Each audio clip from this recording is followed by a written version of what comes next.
হঠাৎ তার হাতে ঠেকলো একটা দেওয়াল। ঘুরে তাকালো সে। আরে এটা তো একটা দরজা। তাহলে এটাই কি এই নরক থেকে বেরোনোর পথ? সর্বশক্তি একত্রিত করে দুহাতের দরজাটাকে আঘাত করতে লাগলো প্রান্তিক।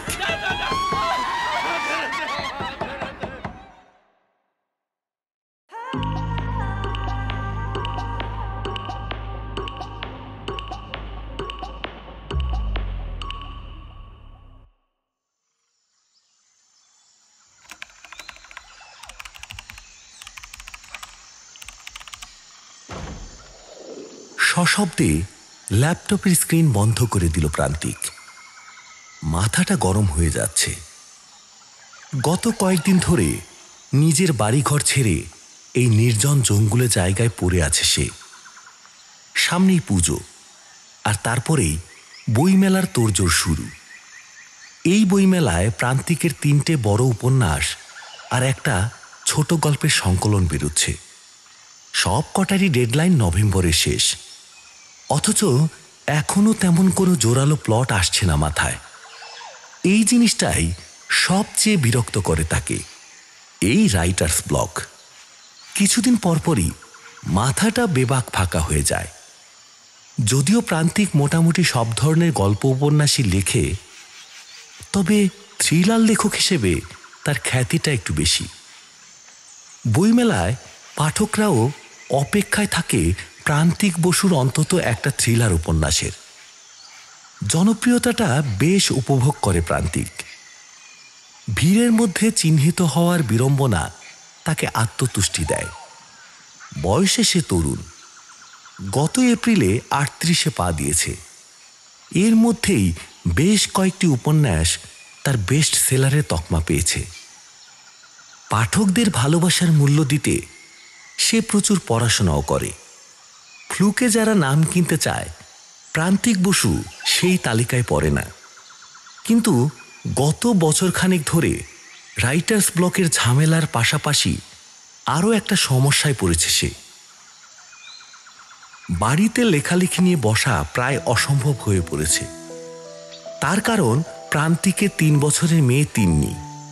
বাবার খুব ন্যাওটা সে। বাবা বাড়িতে থাকলে এক মুহূর্ত কাজ ছাড়া হতে চায় না। ওর মা প্লাবন টেনে নিয়ে যেতে চাইলে কান্নাকাটি জুড়ে দেয়। প্রান্তিকও তাই জোর করতে পারে না। কাজেই লেখার সময় পাওয়া বড় কঠিন হয়ে দাঁড়িয়েছে। এদিকে প্রকাশকদের অনবরত চাপ তো আছেই। মুখে কিছু না বললেও প্রান্তিক যে অসুবিধার মধ্যে আছে তা ভালোই বুঝতে পারে প্লাবন। প্রস্তাবটা তার দিক থেকে এসেছিল, বেশ মনেও ধরেছিল প্রান্তিকের। সেই মতো খবরের কাগজে বেনামে বিজ্ঞাপন দিয়েছিল সে। প্রখ্যাত লেখকের নির্জনবাসের উপযুক্ত বাড়ি ভাড়া চাই। প্রথমে 1 মাসের জন্য, ও পছন্দ হলে চুক্তির সময়কাল বাড়ানো যেতে পারে। সঙ্গে অবশ্য সঠিক ঠিকানা। গোটা 5 জবাব এসেছিল। তার মধ্যে 2টো খোদ কলকাতা শহরে। সেগুলোকে পত্রপাঠ নাকচ করল প্রান্তিক। কলকাতা শহরে কোথাও নির্জন জায়গা আছে বলে তার বিশ্বাস নেই। বাকি 3টের মধ্যে 2টোর ঠিকানা ছিল দক্ষিণ 24 পরগনা, আর এটা যেখানে সে এখন বসে আছে সেটা উত্তরবঙ্গের একটা জঙ্গলাকীর্ণ অঞ্চল। মাইলের পর মাইল শুধু সবুজের সমারোহ। দূর আকাশের গায়ে মুছে আসা পেন্সিলের স্কেচের মতো পাহাড়ের ক্ষীণ অবয়ব। একেই উত্তরবঙ্গ প্রান্তিকের প্রিয় জায়গা, তাতে আবার এমন পরিবেশ। এক নিমেষে পছন্দ করে ফেলেছিল সে। বাড়িটির মালকিন মিসেস চৌধুরী বিধবা ও বয়স্কা, একটু গম্ভীর প্রকৃতির মানুষ। থাকেন শিলিগুড়িতে মেয়ের কাছে। বাড়িটি খালিই পড়েছিল। প্রান্তিককে দেখে বা নাম শুনে চিনতে পারলেন বলে মনে হলো না। প্রথমটা একটু হতাশ হলেও পরে সে ভেবে দেখল ভালোই হয়েছে। উনি চিনতে পারলে আস্তে আস্তে প্রতিবেশীরাও জানতে পারত। তাতে নির্জন জায়গায় মন দিয়ে লেখার উদ্দেশ্যটা যেত পণ্ড হয়ে। সবকিছু ঠিকঠাক হয়ে যাওয়ার পর এক সকালে ঠিকানা খুঁজে এসে পৌঁছানো মাত্র বাড়িটার অবস্থান দেখে মেজাজ ফুরফুরে হয়ে গেল তার। ব্যাগপত্র রেখে আশেপাশে ঘুরে দেখল প্রান্তিক। প্রকৃতির সৌন্দর্য দেখে এক মুহূর্তে স্ত্রী কন্যাকে ছেড়ে আসার দুঃখে পলি পড়েছিল। মনে হয়েছিল এখানে কিছুদিন থাকলে এক পৃথিবী লিখে ফেলতে পারে সে। ঠিক করল বইমেলার বরাতের লেখাগুলো শেষ হলে আরও কিছু গল্প উপন্যাস তার নিজস্ব স্টোরি ব্যাংকের জন্য লিখে রাখবে। দরকার হলে বৃদ্ধাকে বলে ভাড়ার মেয়াদ আরও কিছুদিন বাড়িয়ে নেবে। বাড়িটা বাইরে থেকে বেশ খোলামেলা মনে হলেও ঘরগুলো খুব বড় নয়। একতলায় দুটো ঘর, বাথরুম, কিচেন আর একটা স্টোর রুম। দোতলাও প্রায় একই প্ল্যানে তৈরি, শুধু স্টোর রুমের জায়গায় একটা বিরাট খোলা ব্যালকনি। ব্যালকনিতে দাঁড়ালে পিছনের ঘন জঙ্গল, দূরে পাহাড়ের রেখা, দূরত্বের কারণে ছোট দেখানো বাড়িঘর দেখা যায়। প্রান্তিক নিজের লেখার টেবিল পাতল এই ব্যালকনিরই এক কোণে। চারিদিক এত নিঃশব্দ যে কোথাও গাছ থেকে পাতা খসে পড়লেও হয়তো শোনা যাবে। শুধু মাঝে মাঝেই বিচিত্র পাখির ডাক আর দমকা হাওয়ার দীর্ঘশ্বাস মনকে উদাস করে তোলে। আর এভাবেই শুরু হলো প্রান্তিকের অজ্ঞাতবাস। প্রথম দিন বৃদ্ধা মালকিন ছিলেন প্রান্তিককে সবকিছু দেখিয়ে দেওয়ার জন্য। উনি একটা উপজাতি মেয়েকে ঠিক করে দিলেন বাড়ির কাজকর্ম, রান্না ইত্যাদি করে দেওয়ার জন্য। তবে যেদিন উনি ছিলেন সেদিন এ বাড়িতে নয়, ছিলেন একজন প্রতিবেশীর বাড়িতে। প্রান্তিক একটু অবাক হয়েছিল। তারপর ভেবেছিল হয়তো অচেনা লোকের সঙ্গে এক বাড়িতে থাকতে চান না। এটা মনে আসায় আরও খারাপ লাগলো তার। ছেলের বয়সে একজনের সঙ্গে বাড়ি শেয়ার করতে ভয় পেলেন বৃদ্ধা। তাও উনি নিচতলায় থাকলে প্রান্তিক থাকতো উপরতলায়। অদ্ভুত মানসিকতা তো ভদ্রমহিলার। যাগ্গে বলে খারাপ লাগাটাকে মন থেকে সরিয়ে দিয়েছিল প্রান্তিক। মিসেস চৌধুরী চলে যাওয়ার দিন প্রান্তিক ওর কাছে স্টোররুমের চাবি চেয়েছিল। ঘরে অপ্রয়োজনীয় জিনিসপত্রের ভিড় পছন্দ হয় না তার, কেমন যেন দম বন্ধ হয়ে আসে। তাই বেডরুম থেকে কিছু জিনিস সাময়িকভাবে স্টোররুমে রাখতে চেয়েছিল সে। কিন্তু বৃদ্ধা জানালেন, স্টোররুমের তালার চাবি বহুদিন হলো হারিয়ে গেছে। আমার স্বামীর মৃত্যুর পর থেকে ওই স্টোররুম আর খোলা হয়নি, প্রায় 5 বছরের কথা। তাই প্রচুর ময়লা তো বটেই, বিষাক্ত পোকামাকড়, সাপখোপের আড্ডাও হতে পারে। ও তালা খোলার চেষ্টা না করাই ভালো। শেষ কথাটা প্রান্তিকের চোখের দিকে এমনভাবে চেয়ে বললেন যে সেটাকে সতর্কবাণীর চেয়ে বেশি হুমকি মনে হলো তার। বেশ রাগ হয়েছিল বলাই বাহুল্য। যাই হোক না কেন, বৃদ্ধা চলে যাওয়ার পর একটা গোটা দিন শুধু গোছগাছ করল প্রান্তিক। কাজের মেয়েটি, যার নাম সে পরে জেনেছিল ফুলতি, সকালেই রান্না ও অন্য কাজকর্ম করে চলে যায়। রাতে 2টো রুটি প্রান্তিক নিজেই করে নেয়। অনেক অনুরোধেও মেয়েটি রাতে আসতে রাজি হয়নি। সেদিন সারাদিনের গোছগাছের ক্লান্তিতে প্রান্তিক তাড়াতাড়ি খেয়ে শুয়ে পড়েছিল। এক ঘুমে রাত কাবার। পরদিন খুব ভোরে ঘুম ভাঙল তার। 1 কাপ কফি হাতে ব্যালকনিতে দাঁড়াতেই সব রাগ, সব খারাপ লাগা দূর হয়ে গেল। ফুলতি অনেক সকাল সকাল আসে। ব্রেকফাস্ট বানিয়ে ব্যালকনিতে দিয়ে গেল। বেশ চটপটে মেয়েটি।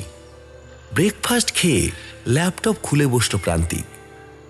ঝাড়া 2 ঘন্টার চেষ্টাতেও তেমন কোনো প্লট গুছিয়ে উঠতে পারল না সে।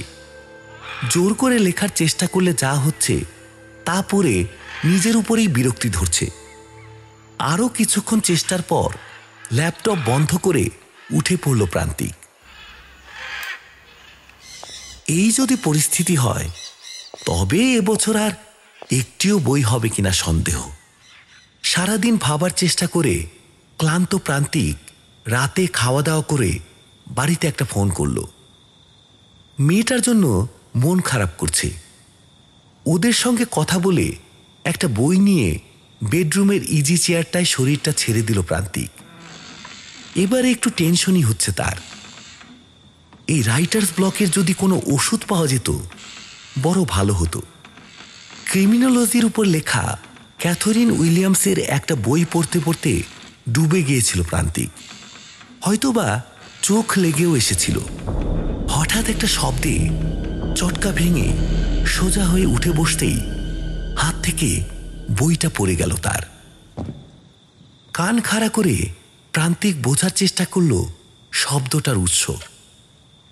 ঘড়ি বলছে রাত 12:30।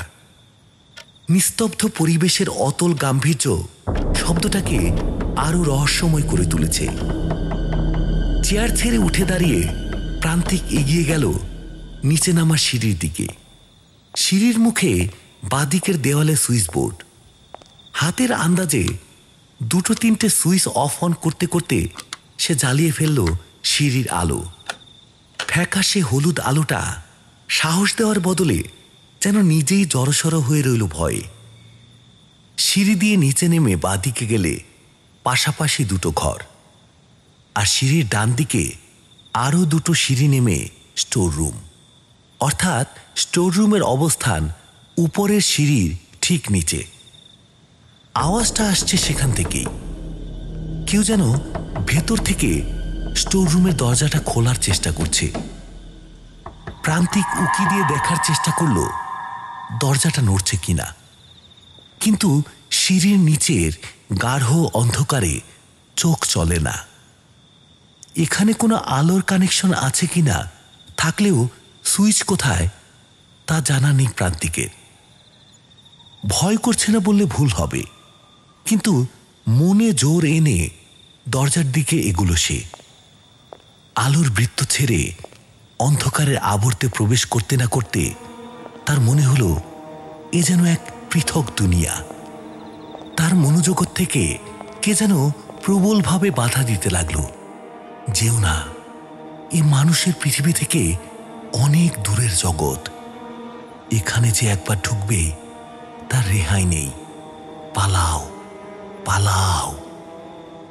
প্রান্তিকের পা দুটো কেমন যেন অবশ হয়ে এলো। দরজা শব্দটা কখন যেন থেমে গেছে। এরপর কিভাবে যে সমস্ত শক্তি জড়ো করে প্রান্তিক দোতলার বেডরুমে পৌঁছেছিল তার বর্ণনা দেওয়া সম্ভব নয়।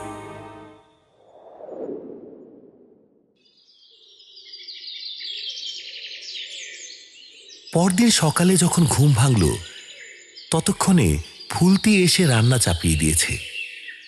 ওর কাছে বাড়ির একটা চাবি দেওয়া রয়েছে। অনেক সময় লিখতে লিখতে রাত বেশি হয়ে গেলে ভোরের দিকে ঘুমোয় প্রান্তিক। সেরকম হলে যাতে তার ঘুমের ব্যাঘাত না ঘটে তাই এই ব্যবস্থা। ঘুম ভেঙেই দৌড়ে সিঁড়ির কাছে এলো প্রান্তিক। সেই এক নাগারে হয়ে চলা শব্দের অনুরণন সে এখনো অনুভব করতে পারছে মাথার ভেতর।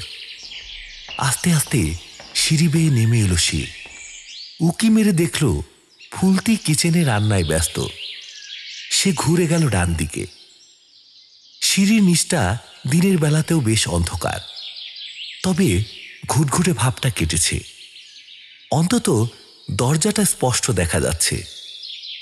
কালো কাঠের বিরাট 2 পাল্লার দরজা আষ্টে পৃষ্ঠে বন্ধ। আলতো হাতে ঠেলা দিল সে। না, কোনোভাবেই নড়ার কথা নয় এই দরজা। দরজায় হাত দিতেই আঙুলে ধুলো লেগে গেল প্রান্তিকের। 2 পাল্লার মাঝের ভাঁজেও পুরো ধুলো। গত বেশ কিছু বছরের মধ্যে যে এ দরজা খোলা হয়নি তা আর বলে দিতে হয় না। কপালে গভীর ভাঁজ নিয়ে উপরে উঠে এলো সে। জলখাবার খেয়ে ল্যাপটপ খুলে বসল প্রান্তিক। আজকে কিছু লেখা শুরু করতেই হবে। প্লট আগেভাবে না ভেবে লেখা শুরু করে দেবে সে। দেখবে গল্পটা আপন খেয়ালে কোন দিকে এগোয়। এভাবে কখনো সে লেখেনি। তার লেখা মানেই পড়াশোনা করে আটঘাট বেঁধে শুরু থেকে শেষ ঠিক করে তবে লেখা। কিন্তু এবার আর কিছুই করার নেই। ব্যবসায়িক প্রয়োজনে গুণমানের সঙ্গে এবার কম্প্রোমাইজ করতেই হবে তাকে। হঠাৎ ফোন বেজে উঠল। প্লাবন ফোন করছে। ওপাশে প্লাবনের উচ্ছ্বসিত কণ্ঠস্বর। হ্যালো, এই হ্যাঁ, দারুণ শুরু করেছো। যাক, তোমার রাইটার্স ব্লক কাটলো তাহলে। কাল সারা রাত লিখেছো নাকি? মেইলের টাইম দেখলাম রাত 2টো। এত রাত জেগো না। ইত্যাদি ইত্যাদি। প্রান্তিক কোনো রকমে কথা শেষ করে ফোনটা ছেড়ে ল্যাপটপে মন দিল। ওর অভ্যাস গল্প লিখে তার পার্ট বাই পার্ট প্লাবনকে মেল করে দেয়। কোনোভাবে ল্যাপটপ থেকে উড়ে গেলেও মেইলে থেকে যায়। কিন্তু কাল সে শুধুই নিজের অভিজ্ঞতার খুঁটিনাটি মনে রাখতেই লিখে পাঠিয়েছে প্লাবনকে। কখনো কোনো গল্পে কাজে লেগেও যেতে পারে। এ যে কোনো গল্প নয়, নিখাত সত্যি লিখেছে সে। এ কথা প্লাবনকে জানাবে না প্রান্তিক। এখানে আসার পর থেকে এক কলম লেখা বেরোয়নি তার হাত থেকে। ল্যাপটপ খুলেই সেন্ট মেলে কাল রাতে প্লাবনকে পাঠানো মেলটা আবার পড়ল সে। 2 দিন হলো এসে পৌঁছেছি এখানে। আসার পর থেকে চেষ্টা করে চলেছি কিছু লেখার, কিন্তু লিখতে বসলেই মনে হচ্ছে আঙুল অসাড় হয়ে যাচ্ছে। হ্যাঁ, একটা আচমকা শব্দে ঘুম ভেঙে গেল। একটানা একটা ভোঁতা আওয়াজ, ঠিক যেন কেউ দরজা খুলতে চাইছে। আর শব্দটা আসছে নিচের সিঁড়ির তলার ঘর থেকে। হ্যাঁ, অন্ধকারের আলিঙ্গন থেকে কোনো রকমে মুক্ত হয়ে উঠে এলাম সিঁড়ি দিয়ে। হ্যাঁ, প্রান্তিকের গলাটা আবার যেন কেমন শুকনো বোধ হতে লাগলো। এ কি সত্যি সম্ভব? তার সঙ্গে ঘটে যাওয়া ঘটনা স্বপ্ন নয় তো? থ্রিলার লিখতে লিখতে প্রান্তিক নিজের মস্তিষ্কের ভেতরেই সৃষ্টি করে নেয়নি তো কোনো মন গড়া জগৎ? এ কিভাবে হতে পারে তা মাথায় ঢুকলো না প্রান্তিকের। কিন্তু যাই হোক না কেন, একটা জিনিস দেখে মন ভালো হয়ে গেল তার, যে প্লাবনকে পাঠানো তার লেখার মান বেশ ভালো হয়েছে এবং থ্রিলার হওয়ার সব গুণ তাতে আছে। একটু ভয় ভয় করছে ঠিকই, কিন্তু ব্যাপারটা শেষ না দেখে ছাড়তে ইচ্ছে করছে না তার। ফুলতি রান্না শেষ করে চলে যাওয়ার পর বাড়িতে তালা দিয়ে প্রান্তিক বেরুলো। মাথাটা একটু হালকা করা দরকার। যদিও বাজারঘাটের দায়িত্ব ফুলতিকেই দেওয়া আছে, তবু আশেপাশের দোকানপাটগুলো দেখে রাখা উচিত। এখানে আসার আগে প্লাবন প্রায় সপ্তাহখানেক চলার উপযুক্ত নিজস্ব ব্যবহারের জিনিসপত্র সঙ্গে দিয়ে দিয়েছে। কিন্তু তারপরেও তো প্রান্তিককে সেসবের ব্যবস্থা করতে হবে, যেমন সিগারেটের প্যাকেট, শেভিং রেজার, সাবান ইত্যাদি। তাই এক ঢিলে 2 পাখি মারার উদ্দেশ্যে সে বেরুল। জায়গাটাকে ঠিক পাহাড়ি বলা না গেলেও পাহাড়ের একটা সুবাস রয়েছে এর পরিবেশে। পাইন, ফার, রডোডেন্ড্রনের মতো সরলবর্গীয় গাছের ভিড়, পাহাড়ের মতো খামখেয়ালি আবহাওয়া, তার উপরে নির্জনতা, আর দিনের বেলাতেও ঝিঝির আওয়াজ প্রান্তিকের মন কেড়ে নিয়েছে। সে মনে মনে ঠিক করে ফেলে এখান থেকে চলে যাওয়ার কদিন আগে প্লাবন আর তিন্নিকেও আনিয়ে নেবে।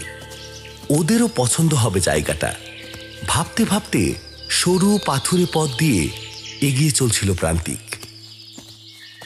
তার বাড়ির সামনে দিয়ে এই রাস্তাটা চলে গেছে দূরে হাইওয়ের দিকে। দুদিকে লম্বা লম্বা গাছের সারি। সময়টা ক্যালেন্ডারের পাতায় আগস্ট, তবে এখানে তেমন গরম নেই। তার একটা কারণ বোধ হয় গাছের ছায়া। যেখানে গাছের ঘনত্ব কম, সেখানে রোদের তাপ বেশ গায়ে লাগে। কিছু দূর গিয়ে রাস্তাটা 2টো ভাগে দুদিকে চলে গেছে। প্রান্তিক বুঝতে পারল না কোন দিকে যাবে। এতটা পথ হেঁটে আসতে দুজন গরিব কাঠকুরুনি ছাড়া কোনো জনমানবের দেখা মেলেনি। ইতিউতি চেয়ে কাউকে দেখতে না পেয়ে প্রান্তিক ডানহাতি রাস্তা ধরাই মনস্থ করল। রাস্তাটা ধরে কয়েক মিনিট এগোনোর পরই একটু অস্বস্তি হতে শুরু করলো তার। একটা গরম দমচাপা অনুভূতিতে সারা শরীর শিউরে উঠতে লাগলো থেকে থেকে। মনে হচ্ছে যেন উত্তপ্ত চাটুতে জলের ছিটে পড়লে যেমন হয় তেমনি গরম বাষ্প উঠে আসছে মাটি থেকে। আকাশের দিকে চেয়ে দেখল কখন যেন কালো মেঘ ছেয়ে গেছে দিক বিদিক। একটু আগেই তো বেশ রোদ ছিল। হঠাৎ আবহাওয়ার এমন পরিবর্তন আশা করেনি প্রান্তিক। সঙ্গে ছাতা নেই। একবার ভাবলো ফিরে যায়, কিন্তু ফেরার পথও কম নয়। তার চেয়ে একটু এগিয়ে গেলে হয়তো দোকান বাজার পাওয়া যেতে পারে। এ কথা মনে আসতেই বড় বড় পা ফেলে এগুতে লাগলো সে। কিন্তু সেখানেও বাধা। কোত্থেকে এসে জড়ো হয়েছে মেঘের মতো কুয়াশা। একটু একটু করে এগোচ্ছে। সামনের দৃশ্য চোখের সামনে থেকে সম্পূর্ণ বিলুপ্ত। পিছন ফিরে প্রান্তিক দেখার চেষ্টা করলো ফেরার রাস্তা। সেখানেও কুয়াশার জটা আচ্ছন্ন করে ফেলছে দৃষ্টিপথ। মানে কুয়াশার মাঝখানে সে নিজেই এখন বিলুপ্ত। এই মুহূর্তে বাকি পৃথিবী থেকে সে বিচ্ছিন্ন। কেউ জানে না সে এখানে। এই কুয়াশা যদি কখনো না কাটে তবে কি আর কোনোদিন সে ফিরে যেতে পারবে না মানুষের জগতে? সামনে পেছনে দুদিক থেকে ঘন কুয়াশার মেঘ এগোচ্ছে তার দিকে। দম বন্ধ করা গরম বাষ্প ঢুকে যাচ্ছে তার নাকে মুখে। শ্বাস যেন বন্ধ হয়ে যাবে এবার। হাঁসফাঁস করতে করতে এই গরম কুয়াশার সমুদ্র থেকে বেরোনোর চেষ্টা করতে থাকে প্রান্তিক। সাঁতার না জানা মানুষ যেমন ব্যর্থ প্রচেষ্টা জেনেও হাত পা ছুঁড়ে বাঁচার চেষ্টা করে এবং একসময় অসহায়ভাবে ডুবে যায়, প্রান্তিকেরও সেই রকম একটা অনুভূতি হতে লাগলো। সংজ্ঞা হারানোর ঠিক আগের মুহূর্তে তার মনে পড়ল তিন্নির কথা, প্লাবনের কথা। শরীরের সমস্ত শক্তি একত্রিত করে এবার সে পিছন ফিরল। আস্তে আস্তে চিন্তা ভাবনা করার ক্ষমতা ফিরে আসতে শুরু করল। যুক্তি দিয়ে ভেবে সে যে রাস্তা দিয়ে এসেছে সেই রাস্তাতেই ফিরে যাওয়া স্থির করল।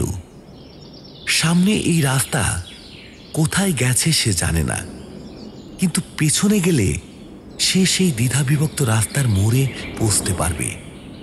আর সেখান থেকে বাড়ির পথ খুব দূরে নয় তা তার জানা আছে। সর্বশক্তিতে সে দৌড়তে আরম্ভ করলো পিছন দিকে। যদিও কিছুই দেখা যাচ্ছে না, তবু সদ্য এই পথ দিয়ে যাওয়ার জন্যই হোক বা নিজের স্মৃতিশক্তির উপর ভরসা থাকার কারণেই হোক, প্রান্তিক দিক বিদিক জ্ঞানশূন্য হয়ে ততক্ষণ দৌড়ল যতক্ষণ না একটা উত্তপ্ত নিরেট পাথরের দেওয়াল তার রাস্তা আটকে দাঁড়ালো। দৌড়ানোর গতি থাকার কারণে দেওয়ালে বেশ জোরে ধাক্কা খেল প্রান্তিক। সে এত অবাক হয়ে গেল যে তার কতটা আঘাত লেগেছে তা ভাবতেও ভুলে গেল। যে রাস্তা দিয়ে মাত্র মিনিট 15-20 কি বড় জোর আধ ঘন্টা আগে সে হেঁটে গেছে, সেই রাস্তা জুড়ে রাতারাতি একটা পাথরের দেওয়াল কিভাবে আসতে পারে? তাছাড়া দেওয়ালটা এত গরম কেন? এসব কি হচ্ছে তার সঙ্গে? তাহলে কি সে হ্যালোসিনেট করছে? এ সব কিছুই আসলে চোখের ভুল। দেওয়ালের গায়ে হাত বুলিয়ে সে বুঝতে চাইল কোনো ফাঁক ফোকর আছে কিনা। দেওয়ালের গরম স্পর্শে প্রান্তিকের হাতে যেন ফোসকা পড়ে যাওয়ার জোগাড়। তবু দেওয়াল ধরে ধরে বাঁদিকে যেতে থাকে প্রান্তিক। বেশ কয়েক পা চলার পর তার হাতের সামনে থেকে নিরেট পাথরের উত্তপ্ত স্পর্শ উধাও হয়ে গেল, অর্থাৎ একটা ফাঁকা জায়গা। মনে মনে উত্তেজিত হয়ে পড়ল প্রান্তিক। তার উদ্বিগ্ন মন বিচার করল না যে সেখানে পাথরের দেওয়াল থাকাটা যদি আশ্চর্যের হয়, অসম্ভব হয়, তবে সেই অসম্ভব থেকে মুক্তি লাভের আশাটাও সমান অসম্ভব। হাতড়ে হাতড়ে দেওয়ালের গায়ের ফাঁক দিয়ে ঢুকতে থাকে সে। এছাড়া আর কোনো বিকল্প আছে বলে তার মনে হয় না। অনুভূতিতে বুঝল এটা একটা সুড়ঙ্গ, আর তার ভেতর থেকে বেরিয়ে আসছে গরম ধোঁয়া। বিদ্যুৎ চমকের মতো তার মনে হলো এতক্ষণ সে যাকে ঘন কুয়াশা বলে ভুল করছিল সেটা আসলে সুড়ঙ্গ থেকে বেরিয়ে আসা ধোঁয়া। তার মস্তিষ্ক বলছিল এই সুড়ঙ্গে ঢোকা উচিত হবে না, কিন্তু কি এক অমোঘ আকর্ষণ তাকে টেনে নিয়ে চলেছে ভেতরের দিকে। সুড়ঙ্গের ভেতরে ঘুটঘুটে অন্ধকার, তবু এগিয়ে যায় প্রান্তিক। হয়তো এর শেষেই তার জন্য অপেক্ষা করে আছে এই দুঃস্বপ্ন থেকে মুক্তি। বেশ কিছুটা এগোনোর পর সুড়ঙ্গের পথ একটু বাঁক নিল। সেখানে ধোঁয়ার প্রাবল্য যেন একটু কম। চোখ কুঁচকে ভেতরটা দেখার চেষ্টা করল প্রান্তিক, কিন্তু খুটখুটে অন্ধকারে নিজের হাতের পাতাও দৃশ্যমান হলো না। কিছুক্ষণ একইভাবে দাঁড়িয়ে রইল সে। তারপর হোঁচট খেতে খেতে এগিয়ে চলল নিজের নিয়তির দিকে।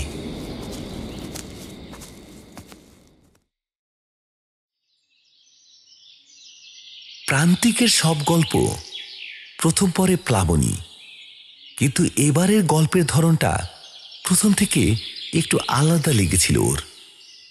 প্রান্তিক থ্রিলার লেখে ঠিকই, কিন্তু সেই থ্রিলার একেবারে কঠোর বাস্তবের গল্প, অর্থাৎ খুন, প্রতারণা, গোয়েন্দা, পুলিশ ইত্যাদি। এবার গল্পের ধরন একেবারে অন্য।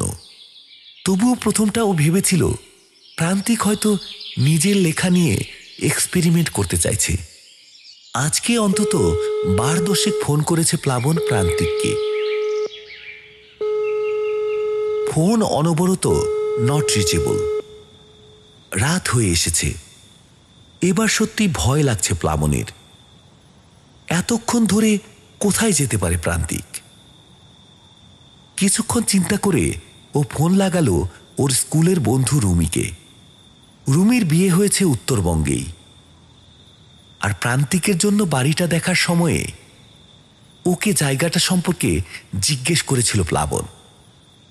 যদিও প্রান্তিকের আপত্তিতে খুলে বলেনি কিছুই, তখনই জেনেছিল জায়গাটা রুমির শ্বশুরবাড়ি থেকে খুব দূর নয়।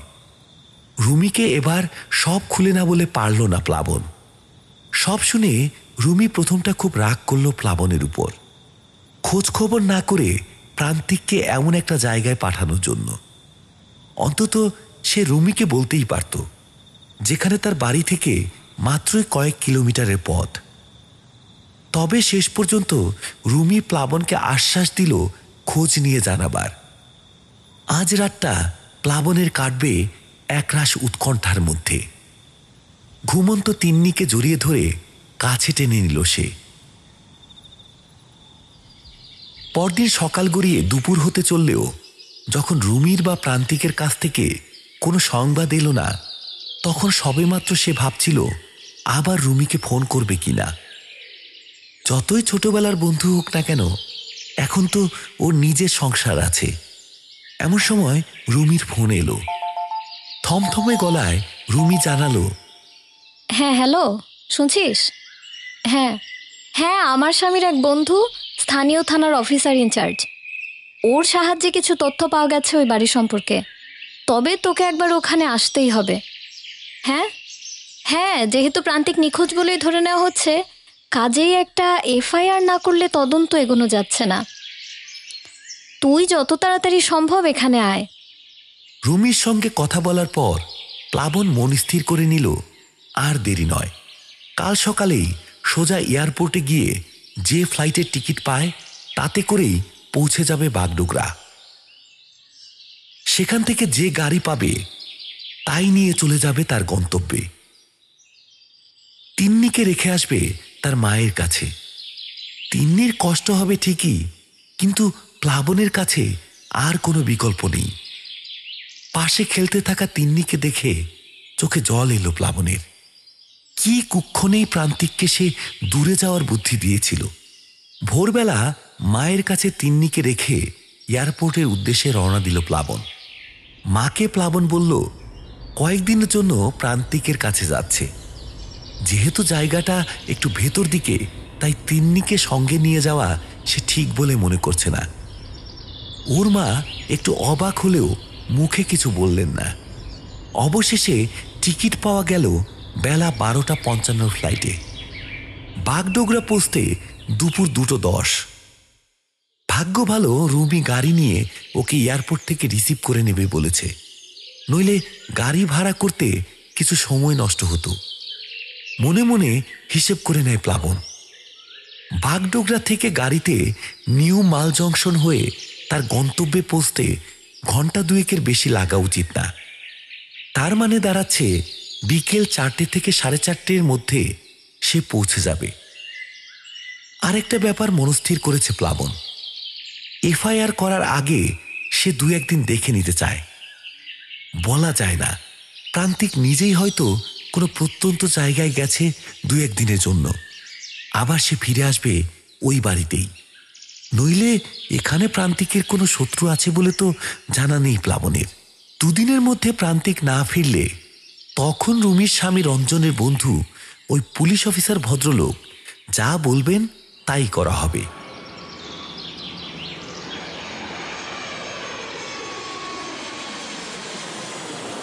বাগডোগরা এয়ারপোর্টের বাইরে গাড়ি নিয়ে অপেক্ষা করছিল রুমি। প্লাবনকে দেখে জড়িয়ে ধরল সে। সাধারণ কিছু কুশল বিনিময়ের পর গাড়িতে উঠে বসল তারা। রুমি নিজেই ড্রাইভ করে এসেছে। সামনের প্যাসেঞ্জার সিটে বসে সিট বেল্ট বাঁধতে বাঁধতেই প্রশ্ন করল প্লাবন, এই বাড়িটা সম্পর্কে কি জেনেছিস? বললি না তো। গাড়ি স্টার্ট দিয়ে এসি অন করতে করতে রুমি তাকালো প্লাবনের দিকে। দেখ, তোর কাছে প্রান্তিকদার কথা জেনে আমি রঞ্জনকে বললাম ঋষিকেশ দাকে ফোন করতে। ঋষিকেশ দা ওখানকার স্থানীয় থানার ওসি। উনি খবরাখবর করে এক অদ্ভুত কাহিনী শোনালেন। ওই বাড়ির যিনি মালিক ছিলেন, অর্থাৎ এখনকার মালকিন ভদ্রমহিলার স্বামী, উনি এক সময় ছিলেন আসামের একজন নামকরা ব্যবসায়ী। বয়সকালে ব্যবসা গুটিয়ে নিরিবিলিতে থাকবেন বলে এখানে বাড়ি কিনে চলে আসেন। ততদিনে ওর একমাত্র মেয়ের বিয়ে হয়ে গেছে। মেয়ের শ্বশুরবাড়ি শিলিগুড়িতে। হয়তো মেয়ের কাছাকাছি থাকবেন বলেই এখানে বাড়ি কেনার কথা ভেবেছিলেন। কিন্তু এখানে আসার পর থেকেই ভদ্রলোকের মাথায় একটু গোলমাল দেখা দেয়। বিশেষ করে বছরের একটা সময় ওর ভালো রকমের মস্তিষ্ক বিকৃতি ঘটত। হঠাৎই একদিন ওর স্ত্রী বাড়িতে তালা দিয়ে মেয়ের কাছে চলে যান। লোককে বলেন ওর স্বামী কলকাতার এক অ্যাসাইলামে মারা গেছেন। আবার কিছুদিন পরে ফিরেও আসেন। যদিও কবে ওর স্বামীকে কলকাতায় নিয়ে যাওয়া হলো, কবেই বা তিনি মারা গেলেন, সেসব কখনোই জানা যায়নি। এভাবেই তিনি এখন মাঝে মাঝে মেয়ের কাছে, আবার মাঝে মাঝে এখানে থাকেন। বয়স্ক মানুষের পক্ষে যেটা স্বাভাবিক। তবে এখানে খটকা একটাই, ভদ্রমহিলা যখন এই বাড়িতে এখনও থাকেন, তখন প্রান্তিকদাকে ভাড়া দিতে চাইলেন কেন? তাও পুরো বাড়ি? এর উত্তর একমাত্র উনিই দিতে পারবেন। প্লাবন এতক্ষণ মন দিয়ে রুমির কথা শুনছিল। রুমির মনে যে প্রশ্ন জেগেছে তা মোটেই অমূলক নয়, বরং কথাগুলো শুনে তারও একই কথা মনে হচ্ছিল। তাছাড়া ভদ্রমহিলা তাদের স্পষ্টই বলেছিলেন যে তিনি মেয়ের বাড়িতে থাকেন, বাড়ি ফাঁকা পড়ে আছে তাই ভাড়া দিতে চাইছেন। হাত ব্যাগ থেকে ফোনটা বের করে মিসেস চৌধুরীর নম্বর ডায়াল করল সে। 5 রিং হওয়ার পর ফোন তুললেন ভদ্রমহিলা। ভনিতা না করে সরাসরি পয়েন্টে আসে প্লাবন। হ্যালো, আমি কলকাতা থেকে মিসেস বসু বলছি। আসলে 2 দিন ধরে আমার স্বামী প্রান্তিক বসুকে ফোনে পাওয়া যাচ্ছে না। আপনি কি কিছু জানেন? 2 সেকেন্ড চুপ করে রইলেন বৃদ্ধা। তারপর শুকনো গলায় বললেন, আমি কিছু জানি না। কৌশিকী অমাবস্যার আগে ওখানে যেও না, ওখানে যেও না। কাকে কি বলছো তুমি? ছাড়ো, ছাড়ো ফোন। প্লাবন ঠিকরে উঠল। কি কি কি বলছেন আপনি? লাইন কেটে গেল। রুমি উদ্বিগ্ন স্বরে বলে উঠল, কি হয়েছে প্লাবন? Anything serious? প্লাবন যেন ঘোরের মধ্যে কথা বলছে। আমাকে আমাকে ওই বাড়িতে নিয়ে চল রুমি। আমি আমি ওখানেই উঠব। আমি ওখানেই উঠব। আমি ওখানেই উঠব। Are you crazy? একা একা তোকে আমি কিছুতেই ওখানে যেতে দেব না। আজকে তুই আমার বাড়িতে থাকবি। কাল সকালে রঞ্জন আর ঋষিকেশ দাকে সঙ্গে নিয়ে আমরা দুজন যাব ওখানে। তাহলে তুই গাড়ি থামা রুমি। আমাকে নিয়ে তোকে আর কোনো চিন্তা করতে হবে না। আমি আমারটা বুঝে নেব। গাড়ি থামা। প্লাবন, পাগলামি করিস না। আচ্ছা বেশ, তুই যা চাইছিস তাই হবে, কিন্তু আমাকে খুলে বল, কেন তুই আজই ওখানে যাওয়ার জন্য এত অধীর হয়ে পড়েছিস? কি বললেন ওই মহিলা? এতক্ষণ গলার কাছে আটকে থাকা শ্বাসটা ছেড়ে প্লাবন ফোনের সংক্ষিপ্ত কথোপকথন ব্যক্ত করল রুমির কাছে। রুমি সব শুনে বলল, তার মানে এমন কোনো ব্যাপার রয়েছে যা ওরা লুকিয়ে যাচ্ছে, কিন্তু সেটা তো কাল সকালে ঋষিকেশ দাকে দিয়ে ফোন করিয়ে ওদের আনালেই স্পষ্ট হয়ে যায়। তুই আজই যাওয়ার জন্য জেদ করছিস কেন? গাড়ির ভেতরে এসি ঠান্ডাটা বড্ড জোরালো। স্কার্ফটা ভালো করে গলায় জড়িয়ে রুমির দিকে তাকালো প্লাবন। আজ আজ কৌশিকী অমাবস্যা। জিজ্ঞাসাবাদ করে করে প্লাবন আর রুমি যখন বাড়িটায় পৌঁছল তখন বিকেল 4:30। বাড়ির দরজার সামনে গিয়ে দাঁড়াতেই একটি কম বয়সী মেয়ে ওদের পাশে এসে দাঁড়ালো।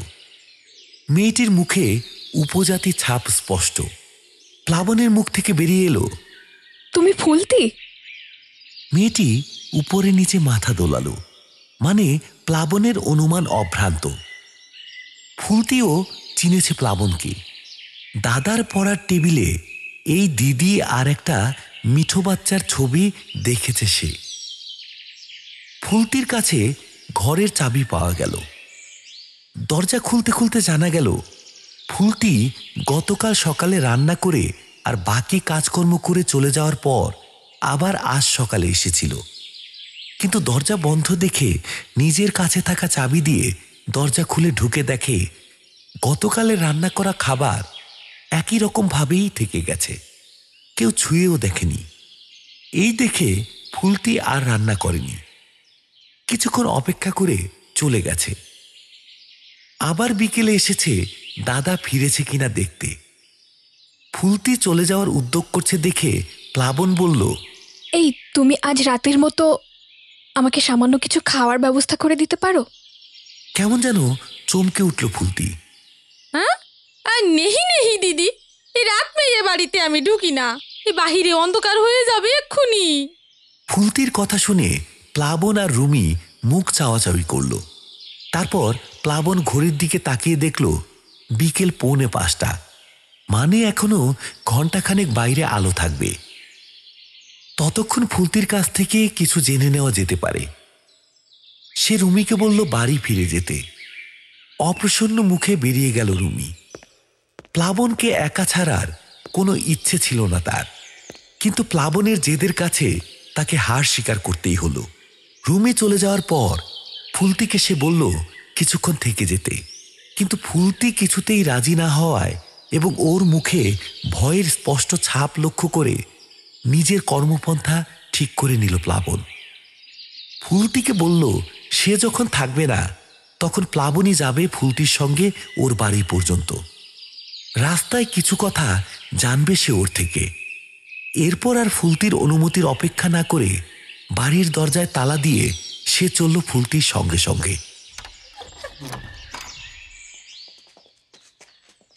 আমি তখন খুব ছোট্ট দিদি, আমার মা কাজ করতো ওই বাড়িতে, আমিও আসতাম মায়ের কোলে টুকুরিয়ে। তখন এক বুড়ো বাবা ইখাই থাকতো ওই বাড়িতে, নানান রকম পূজা পাঠ করতো সে। এসব আমার মায়ের মুখে শোনা। তবে এ বুড়ো বাবার চেহারাটা আমার হালকা হালকা মনে পড়ে। সব সময় একটা লাল লাল খাল্লার মতো পোশাক পরে থাকতো, ধবধবে সাদা লম্বা দাড়ি, গলায় নানান রকম পাথরের মালা। এ বাড়ি তখন একতলা। এখনকার যারা মালিক তারা পরে দুতলা বানায়। বাড়ির সিঁড়ির নিচের ঘরে সন্ধ্যের পর দরজা বন্ধ করে কি সব করতো বুড়ো বাবা। মা রাতে রান্না করতে আসতো যখন, তখন হাজার দরকার হলেও ওকে ডাকার হুকুম ছিল না। তবু একদিন মা গিয়েছিল, পরদিন কাজে আসতে পারবে না জানাতে। সিঁড়ির তলার ঘরের দরজার কাছে গিয়ে ডাকতে যাবে, হঠাৎ শুনে অদ্ভুত সব শব্দ ভেসে আসছে, যেন দানবরা জেগে উঠেছে, চিৎকার করছে বাইরে আসার জন্য। মা ভয় পেয়ে দরজায় ধাক্কা দেওয়ার জন্য হাত লাগাতেই মায়ের হাত ঝলসে যায় তাপে। ঘরের দরজা, দেওয়ালের সবকিছু আগুনের মতো গরম। মা সেই দিন কোনো রকমে প্রাণ নিয়ে পালিয়েছিল। তারপর বেশ কিছুদিন আর মুখও হয়নি, টাকা নিতেও যায়নি। তারপর একদিন শোনা গেল বুড়ো বাবার লাশ পাওয়া গেছে। ওই সিঁড়ির নিচের ঘরে। বড় বিভৎসভাবে মরেছিল গো। চোখ দুটো যেন উপড়ে নেওয়া হয়েছিল ধারালো কোনো হাতিয়ার দিয়ে। সারা শরীর ঝলসে বেগুন পোড়া হয়ে গিয়েছিল। লোকে বলে তখনও ওই ঘরের মেঝে ছিল গরম, কিন্তু অনেক চেষ্টা করেও গরমের কারণ জানতে পারা যায়নি। পুলিশ ওই ঘর বন্ধ করে দিয়ে গিয়েছিল। তার অনেক দিন পরে এখনকার মালকিন আর বাবু সে ছিল ওই বাড়ি কিনতে। সেই বাবুও তো পাগলা হয়ে মরে গেল। সাপ আছে দিদি, ও বাড়িতে সাপ আছে। ওই জন্যই সকাল থেকে দাদাকে দেখতে না পেয়ে বড় ভয় হয়েছিল দিদি। তাই বিকেলেও ছুটে এসেছিলাম। তুমিও এখানে থেকো না, আমার কথা শুনো। ফুলতিকে ছেড়ে ফিরতে ফিরতে অন্ধকার নেমে এসেছিল। ফুলতি বারবার বলছিল রাতটা কষ্ট করে ওর গরিবখানায় থেকে যেতে, কিন্তু তাহলে তো প্লাবন রুমির সঙ্গেই যেতে পারত। বাড়িটার সামনে এসে থমকে দাঁড়ায় সে।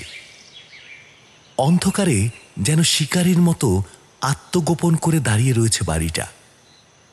কি জানি সত্যি কোনো গভীর গোপন রহস্য লালন করছে কিনা নিজের বুকের ভিতরে। আজ শনিবার, কৌশিকী অমাবস্যা, তাই পূর্ণগ্রাস চন্দ্রগ্রহণ। কি জানি কালকের সূর্যের আলো সে দেখতে পাবে কিনা, প্রান্তিকের সঙ্গে আর কোনোদিন দেখা হবে কিনা। দোতলায় উঠে কান্না পেল প্লাবনের। চারিদিকে প্রান্তিকের জিনিস ছড়ানো। সারাদিনের জামাকাপড় ছাড়ার ইচ্ছেটুকু হচ্ছিল না প্লাবনের। সারাদিন পেটে বিশেষ কিছু পড়েনি। প্রবৃত্তির তাগিদে খিদে পাচ্ছে ঠিকই, কিন্তু কিছু রান্না করতেও ইচ্ছে করছে না ওর।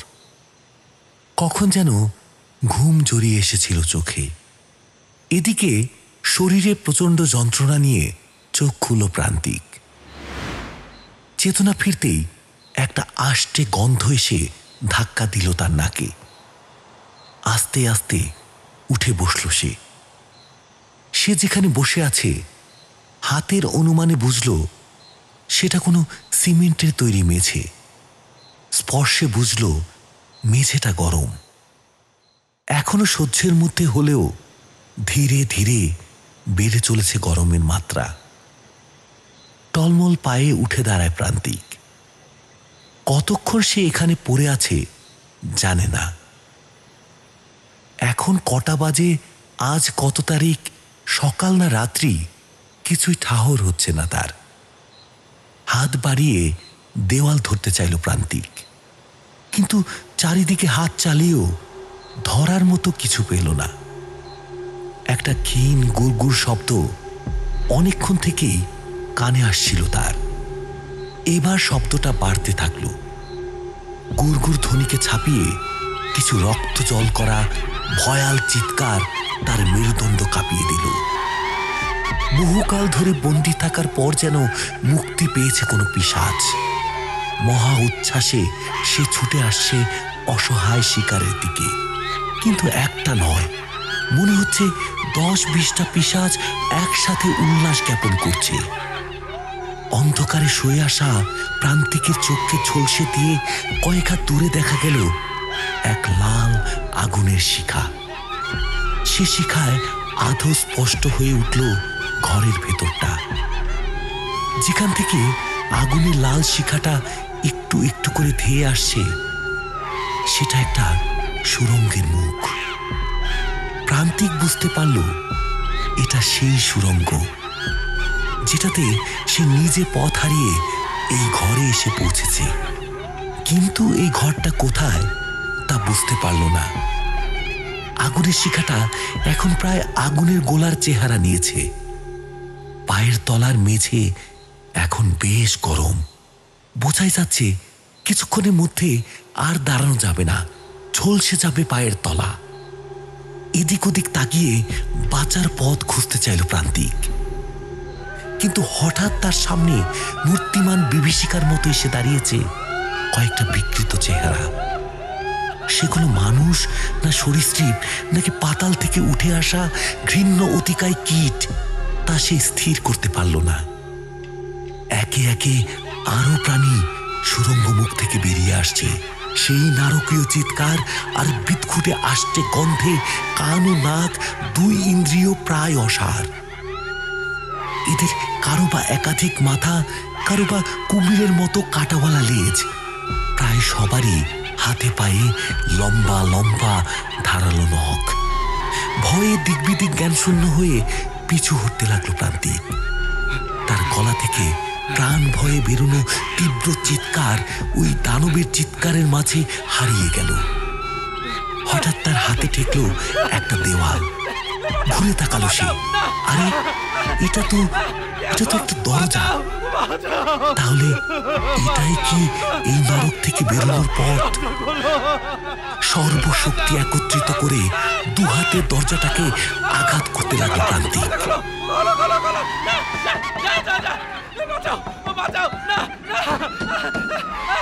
কেউ কি শুনবে? কেউ কি আসবে তাকে বাঁচাতে?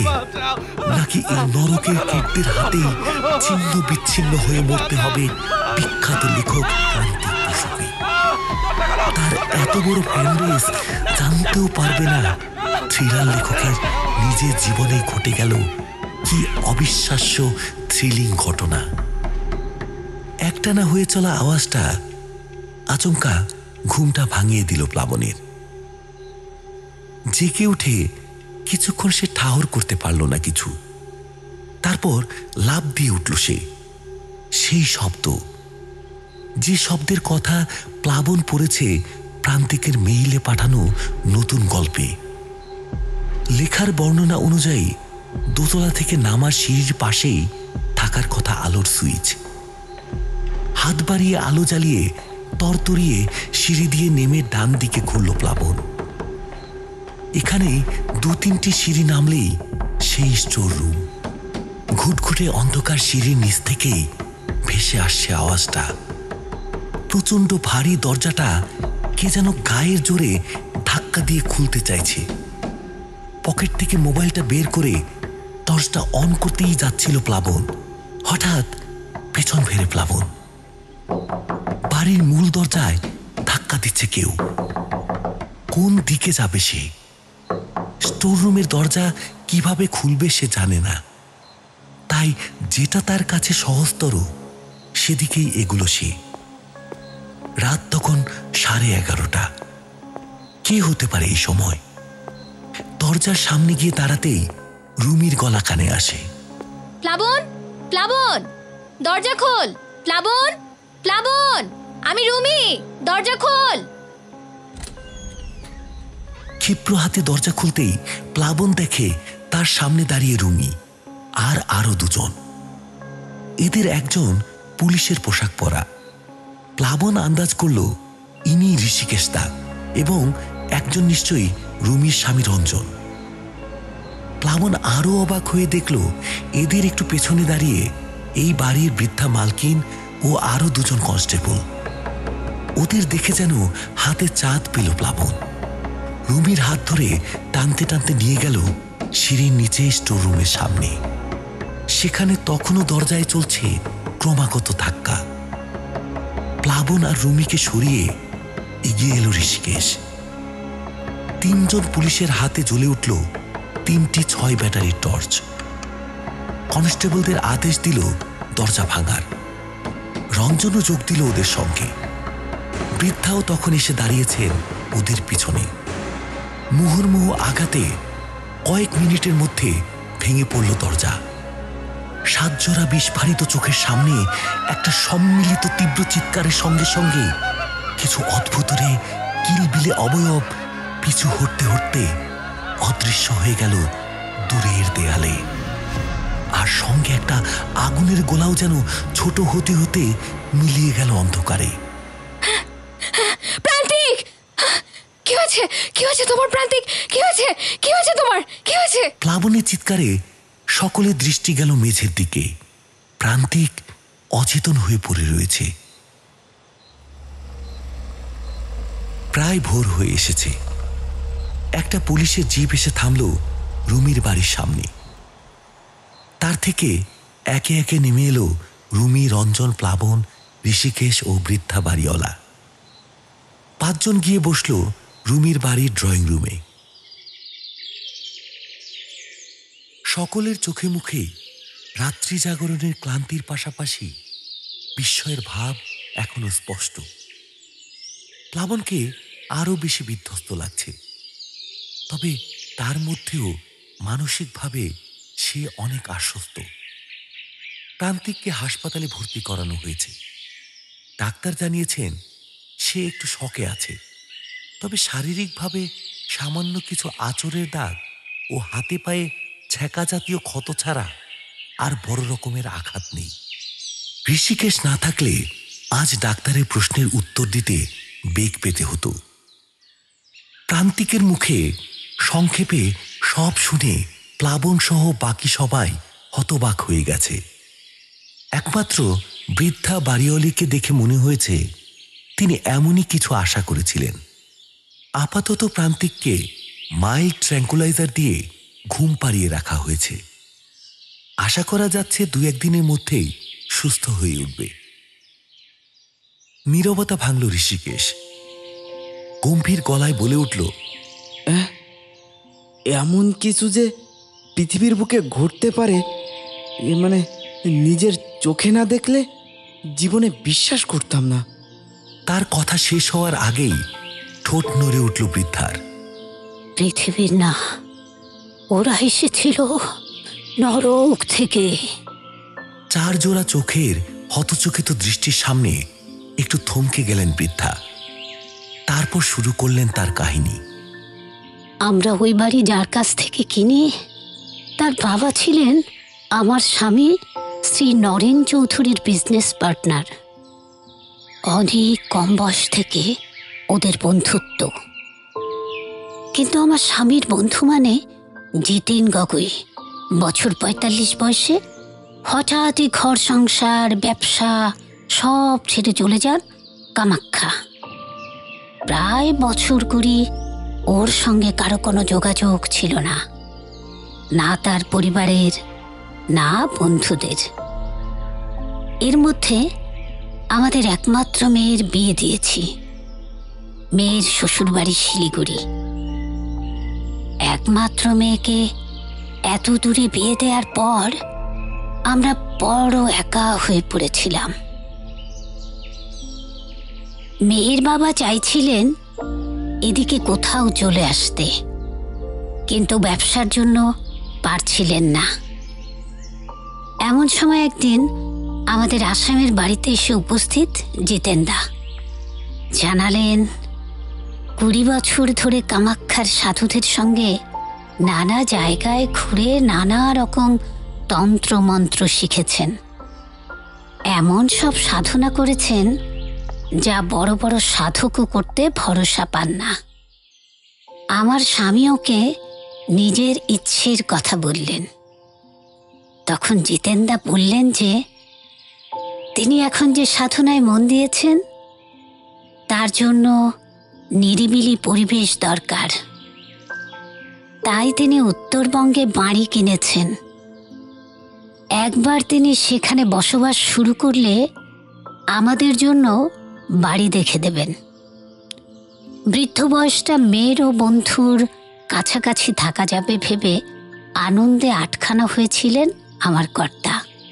কিন্তু জিতেনদা সেই যে চলে এলেন, আর কখনো আমাদের সঙ্গে দেখা হয়নি।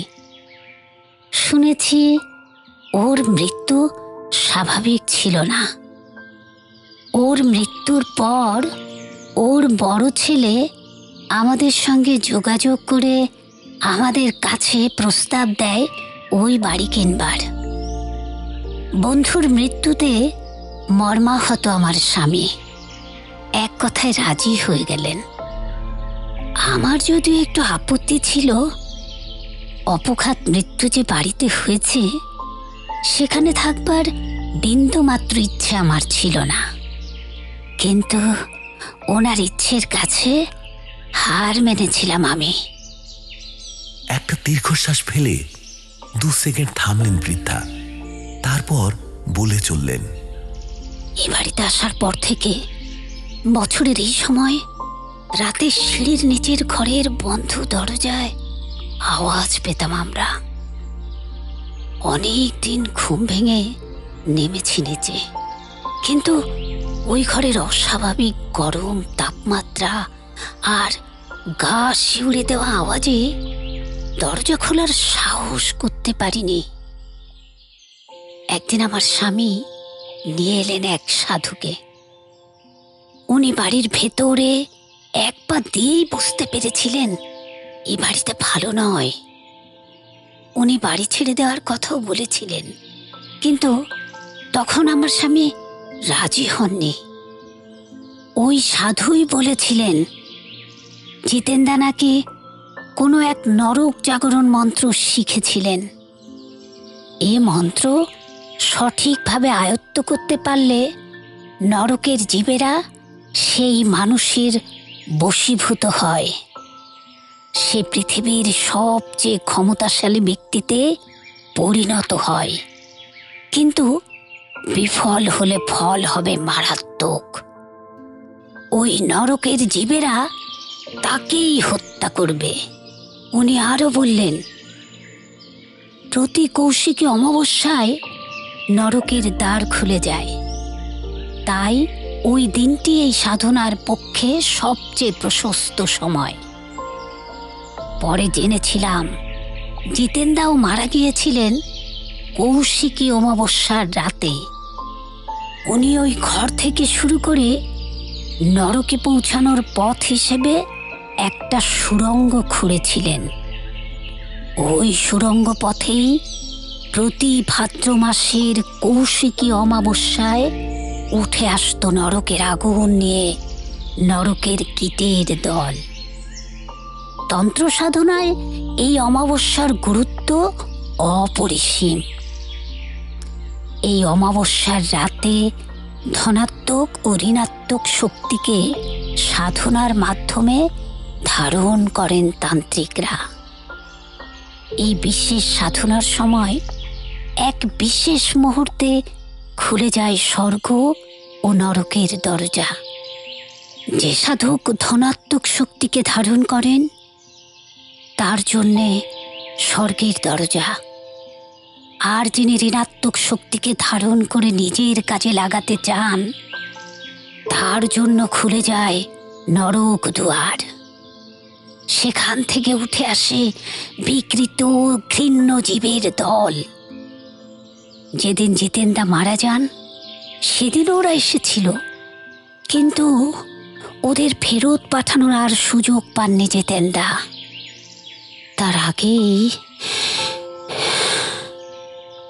সবই সেই সাধু বাবার কাছ থেকে জানা। ভক্তি ভরে দুহাত জোর করে কপালে ঠেকালেন বাড়িওয়ালি বৃদ্ধা। আপনিও সাধুকে জিজ্ঞেস করেননি এ থেকে মুক্তির উপায়? বলে উঠল রুমি। করেছিলাম।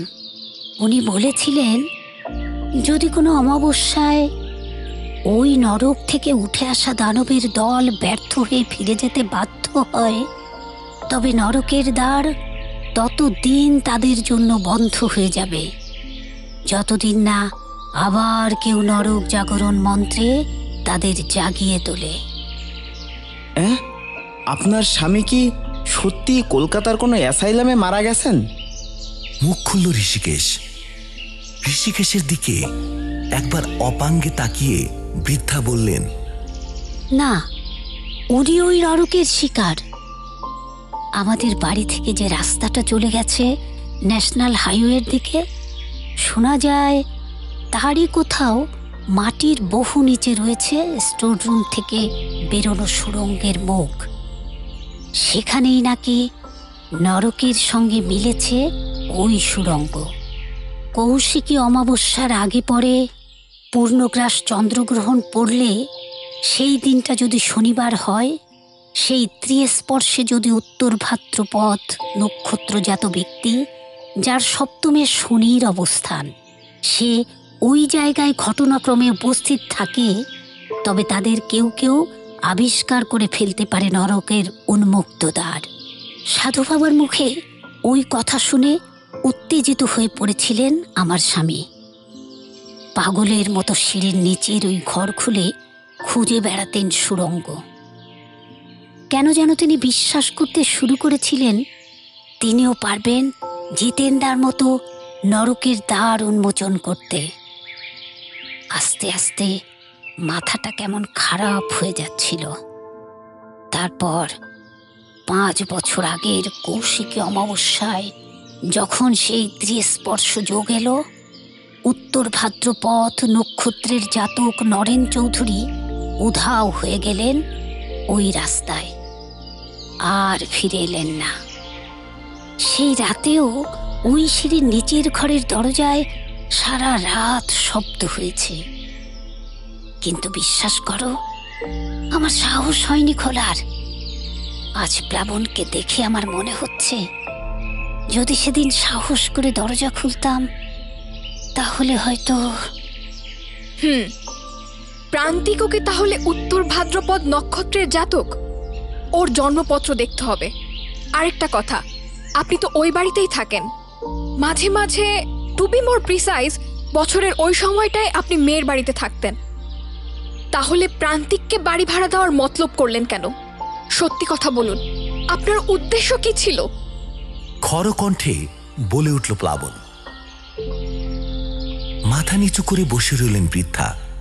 ঋষিকেশ চাপা স্বরে হুমকি দিলেন, চুপ করে থাকলে চলবে না, বলুন, বলতে আপনাকে হবেই। কেন আপনি জেনে শুনে একজন মানুষকে এ বাড়িতে আনলেন? কেন কিছু জানাননি তাকে? এবার জল দেখা গেল বৃদ্ধার চোখে। আমাকে আমাকে ক্ষমা করো তোমরা, আমি আমি বাধ্য হয়েছিলাম। মানে একজন নিরীহ মানুষকে মৃত্যুর মুখে ঠেলে দিতে আপনি বাধ্য হয়েছিলেন? কি আপনার সেই বাধ্যবাধকতা? আমরাও শুনি, বলুন বলুন। রঞ্জনের কণ্ঠস্বর শোনা গেল। আমার মেয়ের সঙ্গে বিয়ের সম্বন্ধ এসেছিল প্রান্তিকের। অনেক দূর কথা এগিয়েও প্রান্তিক সে সম্বন্ধ ভেস্তে দিয়েছিল সামান্য কারণে। ফোনে প্রায় রোজই কথা হতো ওদের। আত্মীয় স্বজন সবাই জেনে গিয়েছিল। তারপর সে তো ব্যস্ত হয়ে পড়ে নিজের জীবন নিয়ে। কিন্তু আমার মেয়ে মানুষই ভুলতে পারেনি সে অপমান। বড় আত্মসম্মান বোধ ওর। বিয়েও করতে চায়নি, কিন্তু ওর বাবা হাতে পায়ে ধরে রাজি করিয়েছিল। বিয়ে করে সংসার করছিল ঠিকই, কিন্তু প্রান্তিকের উপর প্রতিশোধের স্পৃহা যে ওর এতটুকু কমেনি তা বুঝলাম। যেদিনও প্রান্তিকের দেওয়া বিজ্ঞাপনটা আমাকে দেখিয়ে বলে আবেদন করতে, ঠিকানা দেখেই ও বুঝে গিয়েছিল এটা প্রান্তিক ছাড়া আর কেউ না। আমি বারণ করেছিলাম, জানেন, কিন্তু আমাকে ভয় দেখালো আত্মহত্যা করবে। তখন তখন রাজি না হয়ে পারিনি। প্রান্তিক কিন্তু চিনতে পারিনি আমাকে, সেটাই স্বাভাবিক। অন্তত ৬-৭ বছর আগের কথা। তাছাড়া তখন আমরা আসামে থাকতাম। মানুষই বছর ওর সব খবর রেখেছে। প্রান্তিক যে এখন এত বড় লেখক, বিয়ে করেছে, বাচ্চা হয়েছে, সবও জানে। প্রান্তিকের সব বই আছে ওর আলমারিতে। মানুষ অন্যায় করেছে ঠিকই, কিন্তু নিজেও অনেক দুঃখ পেয়েছে। আমি কিন্তু প্রান্তিককে চেষ্টা করেছিলাম সংকেত দেওয়ার, বিপদের আভাস দেওয়ার, কিন্তু ও বুঝতে পারিনি। তোমরা শাস্তি দিতে হলে আমাকে দাও, আমার মেয়েটাকে ছেড়ে দাও, আমার মেয়েটাকে ছেড়ে দাও। কেঁদে ফেললেন বৃদ্ধা। আপনাকে আর আপনার মেয়েকে কাউকেই ছাড়বো না। আপনারা জেনে শুনে। ঋষিকেশকে থামিয়ে বলে ওঠে প্লাবন। থাক ঋষিকেশ দা, মেয়েটির চিকিৎসা প্রয়োজন। মরার উপর খাড়ার ঘায়ে কাজ কি? আপনি বরং ওর চিকিৎসার ব্যবস্থা করুন। শেষ বাক্যটা মানুষের মায়ের উদ্দেশ্যে। কিন্তু আমার আরো প্রশ্ন আছে। প্লাবন ঘুরল রুমির দিকে।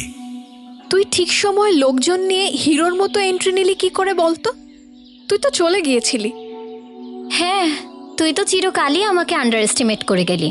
শোন, তুই তো জেদ ধরে বসলি ওই বাড়িতে একা থাকবি, কিন্তু আমি মন থেকে পারলাম না জানিস। তোর বাড়ি থেকে বেরিয়ে দেখলাম 4:45 বাজে, মানে আমাদের হাতে গভীর রাত হওয়ার আগে অন্তত 4-5 ঘন্টা সময় আছে। আমি ওই বাড়ির বাইরেই দাঁড়িয়ে ফোন করি রঞ্জনকে। ওকে সব বলাতে ঋষিকেশ দাকে ফোন করে সব জানায়। উনি এসবে বিশ্বাস করেননি ঠিকই, কিন্তু শুধু বন্ধুর কথায় 2জন কনস্টেবল নিয়ে চলে আসেন। আমার কাছে শুনে ঠিকানা জোগাড় করে লোক পাঠিয়ে নিয়ে আসেন এই মাসিমাকেও। অতঃপর তোর বাড়ির বাইরে অবস্থান এবং সিঁড়ির দরজায় ধাক্কা দেওয়ার শব্দ পেয়ে তোর সদর দরজায় আমাদের আগমন। সব ক্লিয়ার? প্লাবনের মুখ হা। মানে অতক্ষণ তুই বাইরেই? অগত্যা দেবী, আপনি তো আমাকে দূর করেই দিয়েছিলেন, আমার আর কি করণীয়? রুমিকে জড়িয়ে ধরে প্লাবন।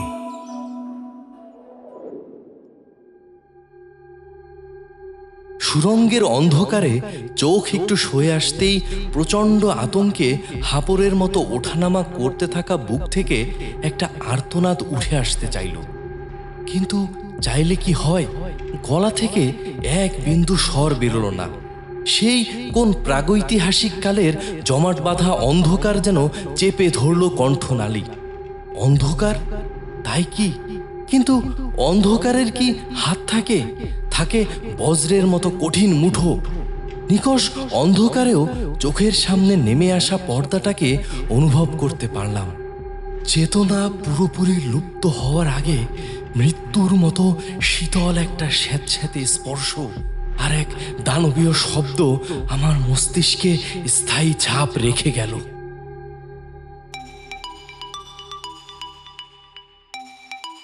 মোবাইলের রিংয়ের আচমকা শব্দে ঘোর ভেঙে গেল প্রান্তিকের।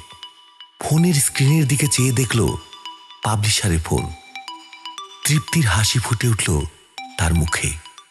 হ্যালো অবিনাশ বাবু, হ্যাঁ কাল হ্যাঁ কালই পাঠাচ্ছি আপনার থ্রিলার।